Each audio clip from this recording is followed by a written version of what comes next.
Halo sobat semua, jumpa lagi dengan saya Nur Khozin.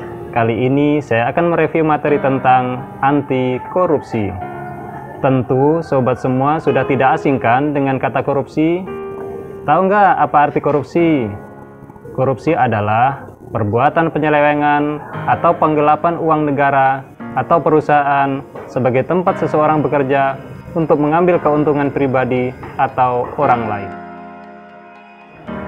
Berikutnya, ada 7 jenis korupsi. Yang pertama, adanya kerugian keuangan negara. Yang kedua, adanya suap menyuap. Yang ketiga, adanya penggelapan atau penyalahgunaan jabatan. Yang keempat, terjadi pemerasan. Yang kelima, adanya perbuatan curang. Yang keenam, adanya benturan kepentingan dalam pengadaan. Dan yang ketujuh, adanya gratifikasi. Selanjutnya, ciri-ciri korupsi. Untuk ciri-ciri korupsi ini ada 6. Yang pertama, dilakukan oleh lebih dari satu orang. Kedua, merahasiakan motif atau ada keuntungan yang diraih. Yang ketiga, berhubungan dengan kekuasaan atau kewenangan tertentu. Yang keempat, berlindung di balik pembenaran hukum. Kelima, melanggar kaidah kejujuran dan norma hukum. Dan yang keenam adalah mengkhianati kepercayaan. Ada 2 hal cara untuk mencegah korupsi. Yang pertama, dengan melakukan perbaikan sistem.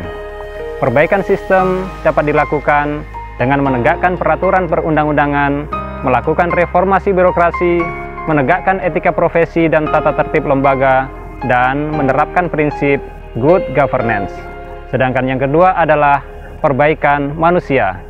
Perbaikan manusia dapat dilakukan dengan memperbaiki moral, meningkatkan kesadaran hukum, mengentaskan kemiskinan, dan memilih pemimpin yang bersih, jujur, dan anti korupsi. Kemudian, bagaimana cara untuk kita menghindari perilaku korupsi? Yang pertama adalah kita harus memiliki kesadaran anti korupsi. Setiap kita harus punya kesadaran bahwa perilaku korupsi dapat merugikan negara dan akan dipertanggungjawabkan di akhirat.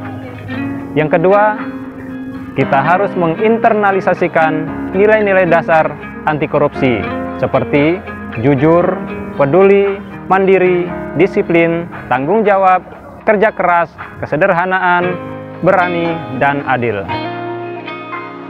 Sedangkan cara yang ketiga untuk menghindari perilaku korupsi adalah dengan mengambil peran sebagai tunas integritas, yakni kita siap menjadi jembatan masa depan untuk kesuksesan organisasi, berpartisipasi aktif dalam pembangunan sistem integritas, hingga semua peluang korupsi dan berbagai penyimpangan dan mempengaruhi orang lain untuk berintegritas yang tinggi.